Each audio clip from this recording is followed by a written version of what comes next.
Hello everyone and welcome back to Wargame Red Dragon. Today we have a 2v2 on the smallest map in the entire game, hell in a very small place, and I'm playing as South Africa, moving up into Gulf, while my ally here, who had literally just booted up the game, a good friend of mine back from college days, and trying to get him into the game, he's going to be responsible for Charlie and part of Foxtrot, so we'll have to see how that goes as well. But I have a bunch of infantry moving up in Caspian K cars. I'm really glad that there was no bomber headed out or artillery to cover this approach, because it would have stunned my entire force. In the meantime, I also have some helicopters and paratroopers in an Oryx that are setting down because we have spotted the enemy helicopters, and well, they don't set down quite quickly enough, so they all die. My SASF are unfortunately killed there as well. But my troops will soon be dismounting, and those Sokals have now used almost all, if not all, of their anti-air missiles. So if we take a look in, of course they do carry 4 Iglas each, and this is now something we can take advantage of with the XH-1 Alpha and the Beta 87 and Ruavalk over on the side. In addition, Caspian K cars are providing lots of fire support, and the infantry was unloaded to try to avoid absolute slaughter here, as we've both just rushed up to this town completely. A bit of a mosh pit, not exactly a high skill game here, it's more of who has the better grind, and Rattle 20s and Caspian K cars are very good at that. So, XTP-1 betas and Ruavalks also opening up with ATGMs and rocket pods, stunning a lot of the transports from our opponent, and it looks kind of like it's going a little in our direction. Don't mind the sirens there in the background, I promise they're not coming for me, or at least if they are, well, please don't tell anyone. So we do have a W3W Sokol moving around in the right-hand side here as well, as our infantry are still just kind of getting into position. And over on the western side, my ally has secured Charlie, a fair amount of stuff there, needs to unload infantry a little bit better, but you know, such is life, and is starting to move up into Foxtrot. So looking again over here, there is a T-72S that's going to be a problem. It's a 125-point tank, and my answer for it, the Wargame, is a little too far back, so he is going to have to scooch a little bit forward here, but right now we're just trying to take out the Mutschützen and Prusminsi in the town on the far end of Gulf. So it has been capped, but this conquest match is going to kick off to a grand +0 to +0, as both sides have capped relatively the same amount, but it looks like fire support will be enough to push these infantry out as the Prusminski go down, LSTR moving up, and that is a definite threat, but I think we have force of numbers there, at least for right now. The Ruavalk is moving back to resupply to FOB, and I'm moving up another one in addition to having a Carver out here to support. And yes, these troops have remained static for far too long, but I'm trying to rush the town to get some Parabat in there. The T-72S is a little deadlier than I had kind of expected, and my Parabat are getting killed in the open field. Unfortunately, I did not bring a mortar with me, and my ally has been relatively well kicked out of the center here, as Litza shoots in are just lighting up that STRV-121. This is not a tank that you want to lose early on, but it is one that might be lost early on, as there's no smoke, there's very little supporting fire, and pretty much very few distracting targets as well. So one thing that you can do to keep heavier tanks alive is, of course, let cheaper things die for them. But I mean, just look at all of those ATGMs coming in one after another, and the Litza shoots in are probably going to get it shortly if they don't already. Let's see. Yes, and the last bit of strength in that tank is taken away. So some MiGs coming in, bombers, and this is going to make me very sad as I lose, well, actually, I guess they were just stunned, Bokup and Parabat, but here comes the second bombing run. Most of the Bokup die, Parabat are dead, Parapathfinders retreating, and the couple men that I had in this town are being attacked by a flame tank. Target at position there, very nicely done by my opponent. This T-72S is getting a little bit too close, and let's see if the Wargame can do it. One shot goes in, that looked like side armor there, so quite a good bit of damage. The T-72S, of course, 8 side armor is tough, but not unkillable, and the Wargame's second shot is enough to do it. So that's a really big win for us on that main front. SASF, of course, going in, trying to kill this KHS Mi-24P, but running out of stingers before they can get it done. I had really bad luck with the accuracy on those guys this whole match, and now it looks like numbers are sort of thinning, as my infantry get chewed through, that flame tank just giving no shits about anything surviving in this town. But Ruvalk's able to move up and get a cheeky Mistral off to finish off that helicopter there, and maybe go after the Mi-2, but this MiG is pretty decent protection position and going after my Cheetah E bomber, which is destroyed. However, This bombing run was able to get rid of a fair amount of the special forces, the LSTR, from my opponent, and now the Wargame, only 7 rounds remaining, he's been shooting that often, is going to be anchoring this position as Motschützen and a Flampanzer, well, there used to be a Flampanzer anyway, try to keep the offensive alive for my opponent. Now, Bokop are very good, 15-point infantry, the FTS has wonderful AP at 23, but unfortunately only regular training, and while they are calm, Motschützen 90 should be able to get that kill. However, I need to replace the ammo in that Logim. I also need to have some supporting elements moving up.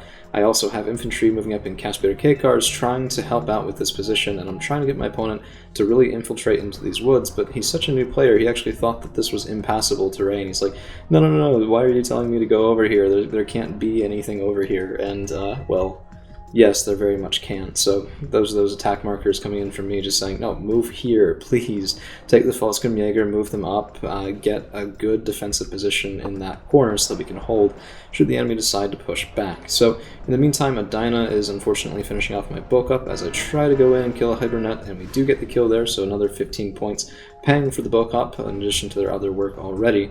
Logim is able to kill a Conquer's team that tried to get a little bit too cheeky there.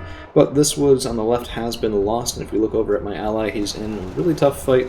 Losing expensive tanks early on is of course never a good thing, and Volksgrenjäger are amazing. But weight of numbers might be able to win out, especially because the Volksgrenjäger are stunned. It looks like a napalm attack or some sort of bombing run going in and panicking them. Well, I mean, one group is calm still, but I mean, the one that's not is very much going to die. And the fire support coming out of the forest for Wobble is pretty tremendous. I think at this point in the game, had Wobble pushed, Charlie would have crumpled.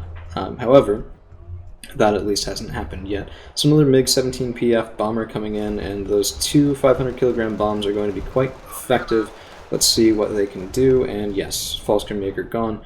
Now, we did get the plane, the Carver, and the automatic. We're able to get that, actually 2 automatics. Did take down the bomber, but the tactical loss is still there, and this STRV is not good at, well, it's kind of okay at knife fighting, but it's not what I would want to have unsupported in that position. So Parabat moving up, and these guys, I'm relying on their shock training to chew through Motschützen and be able to have some good success there. In the meantime, I do have vision on the road, which my opponent is finding out, well, unexpectedly and unhappily. So LSTR half killed by that unfortunate transport choice, but I am losing my eyes, so I lost another XH1 Alpha, and another one goes down to LSTR in that have resupplied into that town. So that is something I definitely have to watch out for. I'm just calling in another one because, I mean, they're cheap and you need recon, and I didn't have that many recon units on the ground at this point, so I am calling out a Ruakot 76.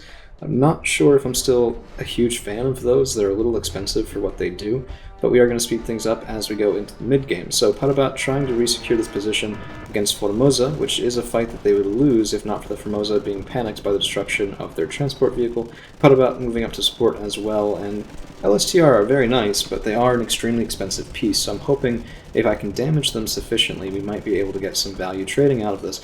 However, more Topaz vehicles moving up. Now, the Pathfinders do go down, and the unfortunate thing about Parabat is that their RPG-7s aren't the best, so it does take 2 shots, it looks like, to kill those Topaz vehicles, and we have a Snezka that's going to be supporting in this fight against the Pechota infantry.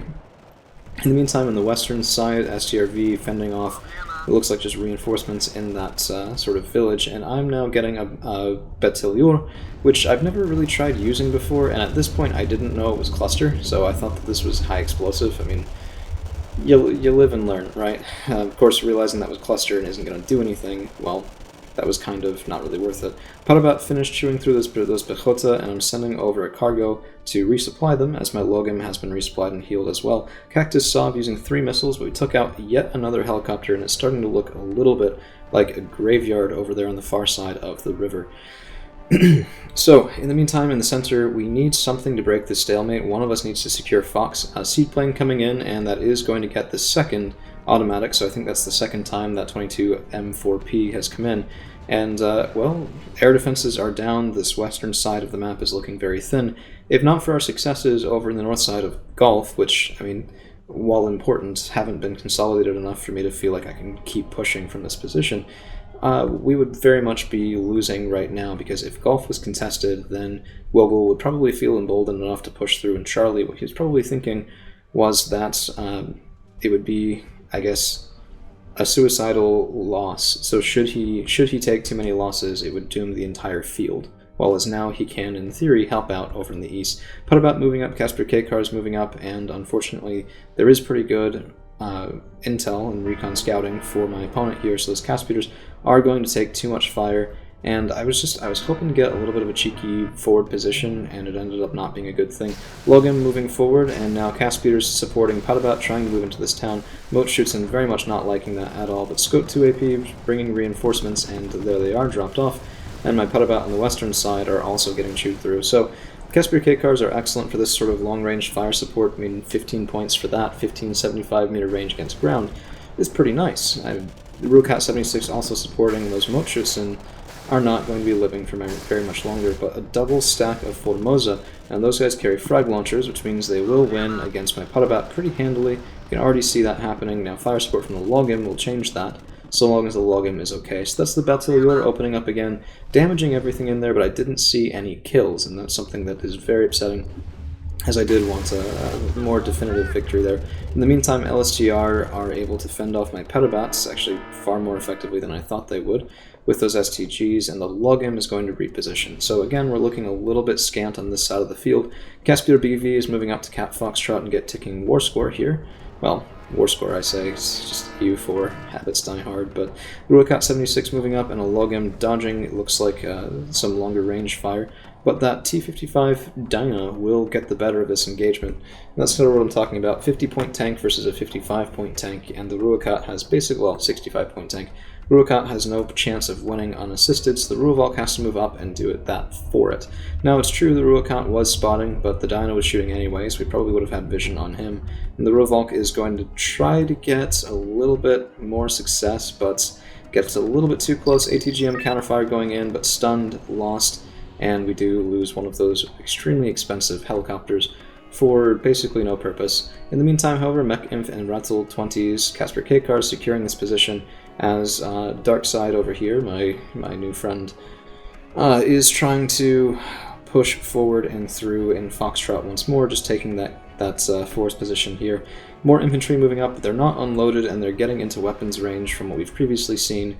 Wogel is more than capable of shooting at. So the Logim, a little bit unsure of what to do. I'm trying to bring up some fire support with the ferrets. 10-point vehicles, I think, maybe 15, but certainly not expensive.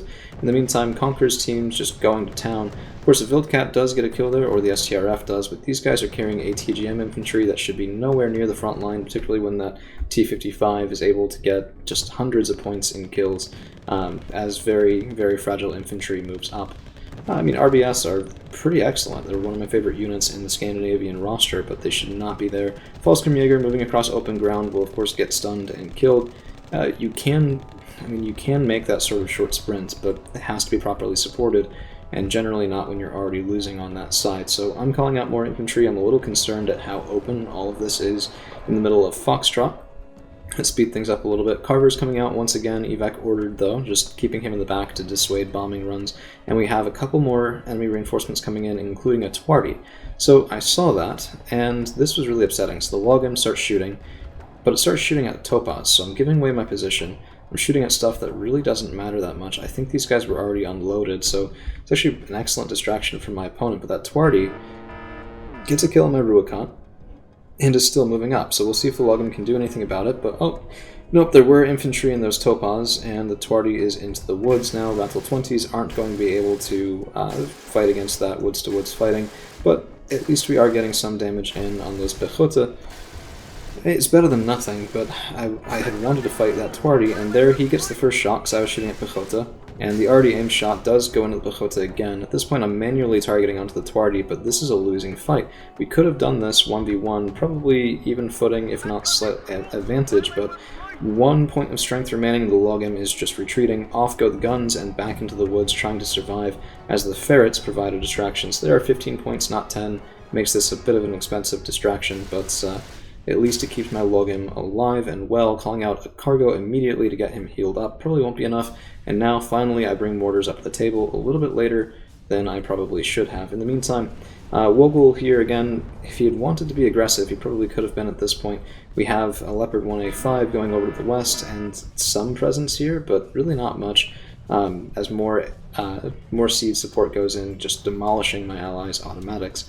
So the idea here was pairing the really new player with probably the more experienced in our group. While I don't have any claim to fame in this game in particular, as my rank as corporal will show, in our group at least I tend to do kind of okay. So Mech-Inf moving up, supported by Rattle 20s, and these guys do pack the AP firepower to make life a living hell for any vehicle in these woods, but they aren't good enough to take on Formosa, Pechota, and vehicles all at the same time. And you can see those grenade launchers stunning the Mech-Inf, and they are going to start to take damage. So mortars are providing smoking on this town. I want the LSTR in there blind, and my Mech-Inf unfortunately are kind of crumpling, even with the Rattle 20 support, which, while nice, has just proven a little bit insufficient. We do get some good kills though, and I would say that was probably worth it. The Mech-Inf paid themselves off, albeit barely.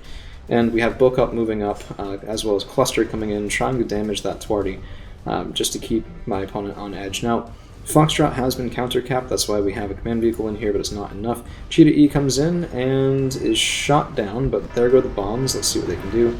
And down go most of the Pechota, well, probably about half the Pechota.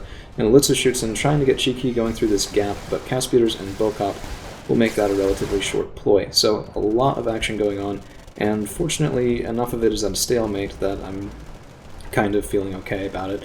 These Litza shoots in also mean that they weren't pushed forward against our opponents here. This attack marker is from Darkside. He's trying to tell me that there's a command vehicle here.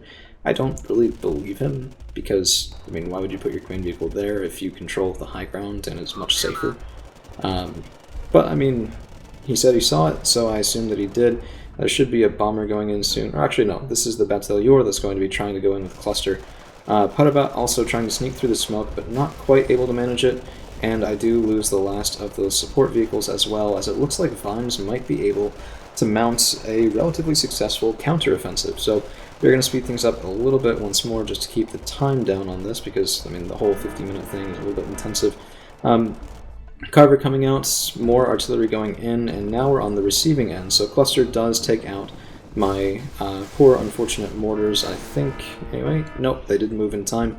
But my advance has once again been blunted at the very top corner of Gulf. It's a bit of a catch-22. If Vimes puts a command vehicle in here, its lifetime is going to be all of about 5 seconds, because I can push forward with enough firepower to make that happen, but, well, neither can I push out into Echo as I had sort of been intending. It's a little bit rough. And the lack of amphibious vehicles is really kind of killing me here, as there's very few ways to go around. I have to go over the bridge, I can't go through the river. So Casper K cars and Bokop now moving up. We have mortar support from the Rattle 81s, finally able to take down infantry, and I'm learning more and more that that's kind of an integral part of any sort of reasonable infantry engagement where you want to come away unscathed. Actually really got killed by it earlier today, so, well, we all learn in our own different ways, and I kind of learned the hard way. In the meantime, Darkside, instead of reinforcing in Charlie Foxtrot and continuing to bang his head against a wall, has moved up into Bravo, but that's going to be a little bit of a challenge as Elitza shoots in, and good fire support from the eastern woods there are going to be a bit of a problem. The Leopard's moving up a little too far. Elitza shoots in, not the best at killing close range, but still I wouldn't have gotten that close with a tank. And fortunately for us, we are able to get some cheeky work done here in Gulf as well, but let's take a look at what Darkside's doing. The Leopard, I don't know why these guys were retreating. They have, well, 15 AP, but I mean, this Leopard's moving right past them. It's not exactly a great idea there either. It looks like everything here was force moved, not attack moved, so they will just continue to run. DHS Mi-24P is going to be a tough nut to crack, and the bombing run here is devastating. As that Leopard goes down, the Wildcat is stunned. Fallsturmjäger now mostly on their own, and a very expensive tank without support once more. We do have a seed plane coming in, so my opponent Vimes thought that the Cactus was so good it had to be something with seed. And that's one shot. Let's see if we can get the second one. Yep, down it goes. So seed plane out when there wasn't any radar AA in this whole area. In the meantime, I do have more ferrets. I have a second login coming up, and the first is a little over halfway healed. Smoking up everything in this area, just trying to destroy my opponent's sight lines and ready another push, as one more cargo does come in, trying to heal up this Logan completely. Another enemy helicopter, and my Cactus Sov had been retreating. I'd been trying to reposition him, but upon seeing that helicopter, well, that changed my mind. So the ferrets are taking fire from a Twardy, and not really giving back all that well, but that tells me its position. It also lets me know that it's half dead, so this shouldn't be too hard of a fight, and we are shooting back a little bit, so let's see what can do it. First Logam is moving up, second Logam is moving over. My intention is to catch a little bit of a pincer.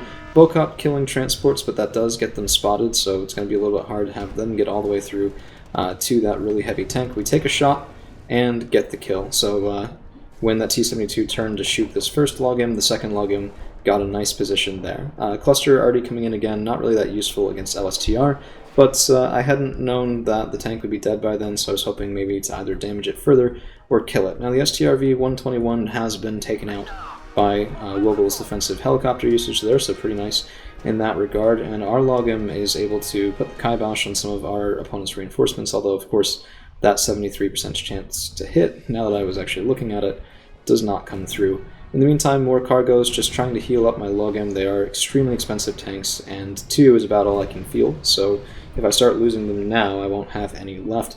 Ruakot taking a little bit of incoming fire, and, I mean, has light enough armor that is going to be a problem.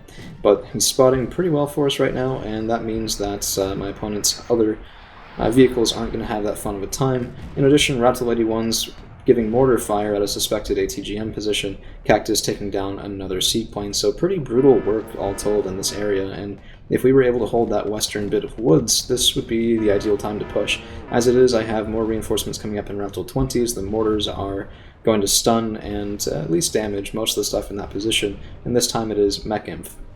So I want that 19 AP power online. Additionally, shock training should be pretty good. Flame Panzer, and that's immediate retreat for the SASF, as they do not want to be standing in that sort of cook fire for very long. 16 health still remaining is pretty good though, and the LSTR and their elite training won't be enough to crack a double squad of Mech Inf, at least not when they're that damaged, so the LSTR does get stunned and is starting to go down.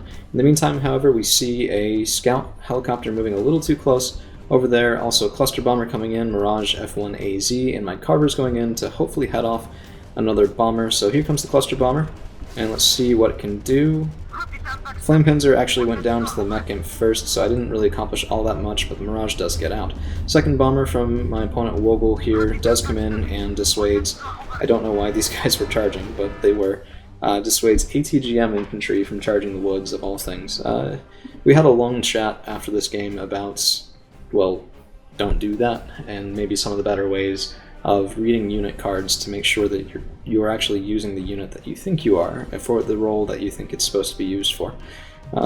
Can be tricky at times, particularly when you're new to the game. There's so much information on those cards, and not all of it's relevant either, so it's a little tricky to figure out when it is, when it's not. Mech Imp trying to move through the woods to get resupplied by the Samuel cargo and more, moving through here just through the edge of that, well, very much on fire forest, managing to avoid any danger there. Pechota moving up into the woods again, and this is an absolute vehicle graveyard from both sides, some of mine and some of my opponents. More reinforcements coming in, still from Vimes as he's trying to pad out his lines here, but the Logam line of sight is just devastating. This probably should have been smoked. Mortars would have been able to save a lot of lives in that regard, and those were ATGM infantry as well, so one of them is virtually certain to be dead from that. More cluster already coming in, just trying to kill any of the vehicles left in those trees, and now Rattle 20s and Mech Imp providing pretty good fire support along with the ferrets. First time using these, I wasn't really sure what to expect, but let's see what they can do against those Pechota. Not bad, stun, fair amount of damage. And now we have resecured at least the center of those woods as the Mech Imp are able to move up and keep pushing. So 3 men on those Conquerors teams left, of course they are 2 strength each. It looks like down to 2, and will the Rattles be able to get them? One of them, yes, and that does pretty much pay off the Rattle team, but now we have another problem as we have enemy helicopters moving around rovers. However, head those off, take down the scout helicopter, and there is a bit of a retreat, but it forces me to buy a Cactus Sov as well as a little bit of base defense, so it was a pretty good move in that regard. And my Mech Imp have now moved forward all the way up through those trees, so speeding things up just a little bit once more. things do kind of level out again. Conqueror's team is retreating to the far trees. Let's see if he can get there, and he does. Mech-Inf do clear out the rest of those woods, and I'm smoking across the way, trying to keep fire support from killing my Mech-Inf. There is another Twardy moving up as well, and let's see if he has as good luck as the first one. 2 Logim, well, did the first half good luck is really the question. 2 Logim now present in these forests, and I am trying to smoke those positions as well to prevent ATGM planes or things like that. Now this DHS MI-24P is far enough back it is a problem, as he's outside my Cactus Sob's range without getting shot from direct fire or something of my opponent there. And it looks like Darkside has kind of moved forward here, so finally able to keep those woods in the center portion of Foxtrot. STRFs providing excellent fire support. I love these things myself. That Bofur's gun is incredibly deadly, and it is starting to have some effect. So if this had been done at the beginning of the game, that would have been probably much better in terms of dissuading the enemy. Incoming artillery barrage, and this one is a little bit devastating as my Rathels have been too complacent for a little while now, so they do finally go down. I knew that it happened eventually, but, well, shoot and move, I guess, is the operative word there, well, the operative strategy there. And now Mech-Inf securing these woods, Ratel 20s moving up for fire support. I still think my opponent has that town, and the Twardy is going to make life really impossible for moving up to them, particularly when supported decently well. And I'm pretty much out of XH1 alphas. I have maybe this one left, maybe one more that I can purchase, but that's about it. So my helicopter recon is pretty gone, and that means I'm going to have to do it on the ground. Ferret's moving forward to distract that Twardy, and SASF 90 able to get a couple shots off on that support helicopter. Also, being able to see that the LSTR were nearly dead was quite a boon, but the SASF 90 missed their second shot. Cactus does get the kill, so that's pretty valuable. I think about 80-90 points there. Snezka unfortunately spotting some of my infantry, and Bokop moving up, trying to provide, well, trying to get into the town, but realistically they're not going to. Really just more of a distraction there than anything else. As Darkside pushes again, probably trying to ride off the success of his earlier work, but again, STRF carrying the wrong infantry to the wrong fight without unloading them is not going to be a long-term recipe for success. So they actually live a lot longer than I thought they would, but down they go. And we have more skirmishing going on here, reinforcing LSTRs moving up, blocking off my SASF, but Logan moving up, Ferret's moving up, and I'm trying to get a shot on the Twardy, but I can't quite get one until right then, so the Logim finally getting into range. And there's a lot of stuff in this forest. There's a Sopal that would be a pretty good kill. SASF, I told them directly to move to this town, and they're like, hey, we'll go up here. I probably misclicked, but that felt pretty rough at the time, losing that really expensive, really capable piece. In the meantime, however, my opponent's defenses in this western wood area are not nearly enough. Brzezinski spotting decently well, but being taken out from long-distance shots here, and the Logim I thought was going to finish him off, but we do lose vision just in time to save that guy's life. In the meantime, Motschützen getting chewed through, SPW-80s getting chewed through, but my SASF do die, and now we have a duel between a Dyna and an Oliphant. So the Oliphant is half dead already. First shot off the Dyna was pretty good. Second shot is a miss, and now it looks about even, so let's see which one gets the next couple shots off. Oliphant shoots first. That is, of course, because the 10 rounds per minute is pretty impactful at a duel like this. Of course, he is the more expensive tank, so that kind of makes sense, and it looks like the Archons were just not firing. Single points, or maybe two, off of that T-55 shots, and another miss. It's quite a long duel, to be honest, and there was a lot of other stuff going on to distract from other maneuvers there. The Ferret's actually mostly killing, if not entirely killing, those Pechota, and that was pretty good value. Now, this is 45 points in a group, but I thought, I like recoilless rifles. They tend to do okay work when they get into good range, and now they have again. So shooting in at Motschützen, that can't answer back quite yet. Logim also moving up as well, and it looks like the T-55 retreated. Nope, here comes one more shot, and killed by the Elephant. So that's the conclusion of that tank duel, as it were. Ferret's now moving up, and I'm trying to get good long-distance fire along this road, which we do actually manage. So SPZs getting intercepted by recoilless rifles is pretty good. Each one of those is 25, so that it's a good start to paying off the Ferrets, even if the earlier work hadn't already been done.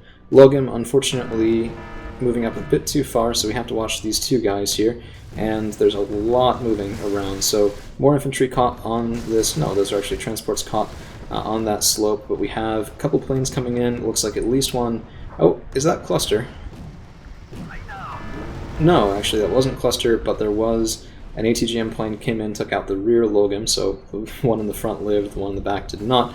And I'm going after that Su-22, but it makes it out, which is very upsetting at the time. Rattles, however, do overcome the opposition on the slope, and now I'm a little concerned. I have one Logam left, and I'm a little worried it might not be enough. Cactus Sov was pushed forward and shooting at that KHS. Fortunately for me, he wasn't shooting at my Logam, because that would have been a devastating shot there, but I don't know why it was taking quite so long to aim here. It's usually a little bit faster than that. Maybe it was a reloading cycle.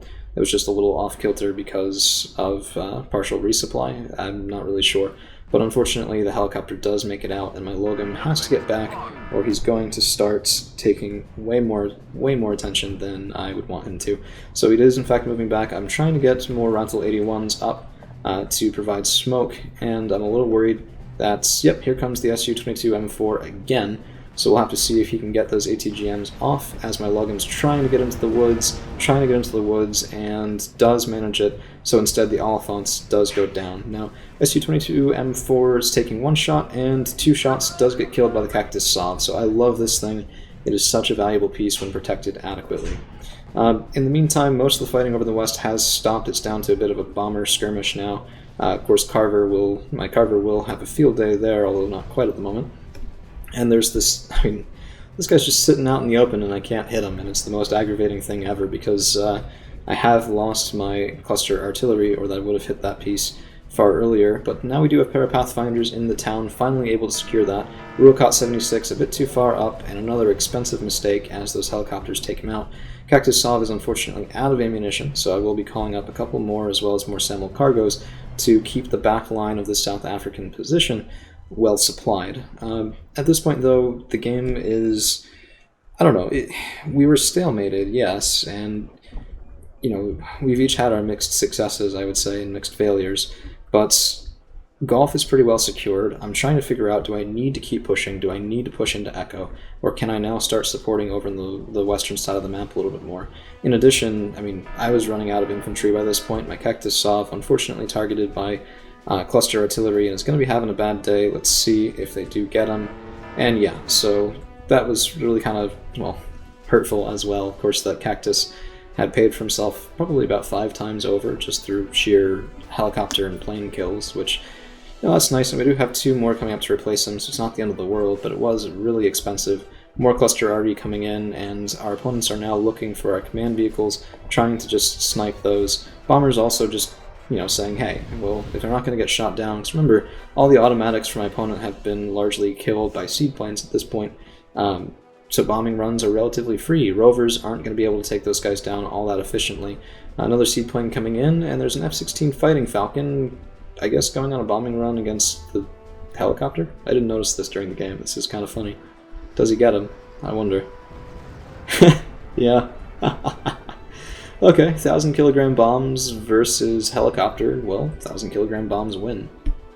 I guess it's just a big enough explosive radius that it managed to do it. So Cactus Sov now shooting again, taking down this KHS. And after the game we talked about this, they had no idea how I was shooting their helicopters that far behind their own lines. Usually that's safe. Usually that's the position that you want to be in to dissuade your opponent's tank pushes or infantry or anything really with good rocket pods and ATGMs. But here comes something else on the western side, and it looks like paratroopers, it looks like helicopters coming in, trying to get that back-end capture once more. So Lurovolk moving up, and immediate purchase of a bunch of XTP-1 Beta 87s. These are the anti-helicopter variants, although they only carry 2 missiles, and that is going to be a bit of a problem as we have a lot of things moving up. The 8TVs are, I mean, they have the worst rocket pods, but they have a lot of them, and you can eventually do some pretty good work with that.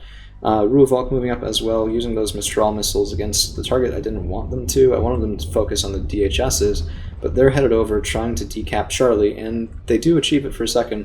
I was yammering at this point in time in Discord, just saying, no, stop the infantry, stop the infantry. Let them stay there or we lose kind of thing, because 53 points, but they're at a +2. And he goes, wait, stop which infantry? Which? This was super stressful at the time. Mechinf, however, are moving up on the high ground. I was looking for a command vehicle, didn't find one, and the SPWs are going to be able to take them down, unfortunately, as the Ruovolk does move up, trying to kill those KHSs. Mistral missile coming in, last one coming in, and stunned but not killed. Let's see if the XTP can do it, and nope, miss and a miss. So those XTP betas are a little swingy. When they work, when they don't, they really don't. But close enough to get the guns online, also from this CV90 with the Bushmaster 2, and that is enough to save this position as we wind down into the last couple minutes of this game. So just sort of going through that a little bit quick. It's not really much is going to happen at this point. Our opponents are really just command vehicle hunting, which is a little rude, but, you know, I understand. We've all been there going, no, if I can just get it for one more second, we can win. But we have recapped Charlie. Now, if this was a command vehicle instead of infantry, that would have worked right there. Shaken, panicked, would have taken more than enough damage to kill, but alas, it was not quite. And I'm really just sort of trying to distract here to make sure that nothing strange comes in at the last second, like a counter cap, aggressive counter cap, I suppose. Mechan's moving up, getting a good kill, and I mean, we're getting a couple nice things done here. None of it's really necessary, but I would have hated to lose with 2 minutes left. So artillery just coming in absolutely everywhere. This zone is double capped, which is a bad idea generally, but I mean, better safe than sorry. And Darkside was going, well, I don't know what to bring in, so let me just make sure it doesn't die. A couple bombers coming in as well, just trying to hunt for more and more CV positions. Carvers actually stop them from dropping. Well, no, they don't. There's the bombs. But no, not enough, not able to find our command vehicles in the last minute of the game. So that's it for this match. I do want to show the kills and deaths just because it was a little bit unexpectedly spectacular, so hang on just a moment. And kills, deaths, 7,704 kills, 6,895 losses for the blue 4, of course the inverse for red 4. I did particularly well in this against Vimes, nearly 6,000 points in kills, but I mean the losses are still considerable, right? So Darkside and I both lost about the same numbers of troops. Of course his kills were a little bit less efficient, and Wokel was actually pretty efficient too, but when he started to push, when he started to do things with expensive helicopters to try and support over in Vimes' section of the map, that's when those pretty expensive pieces got shot down. In terms of high-performing units, the first Scout Ruakot did do pretty well. I guess the second one did as well, but that's not quite going to pay him off. Well, no, Dino 1 will pay him off, yeah. Ruvalk did very well. Sokol, Dino 1, a couple transports. Logim had more than a page of kills just because he was there the whole game. That is the one that eventually ended up dying, though, so I was quite sad about that. Bocop 90 generally did pretty well. Carver got quite a few kills on MiGs, so most of the East German stuff that died to this Carver, so looks like an ASF, Seed Plane, couple bombers. Pretty good work there all around, and Parabat continuing just to prove their value in the long infantry grind. Cactus Sov also killing, that's a lot of helicopters. Generally speaking, this was a good game. Not every end screen looks like this. So that's all we've got for today. Thank you all for hanging around. We'll see you again real soon.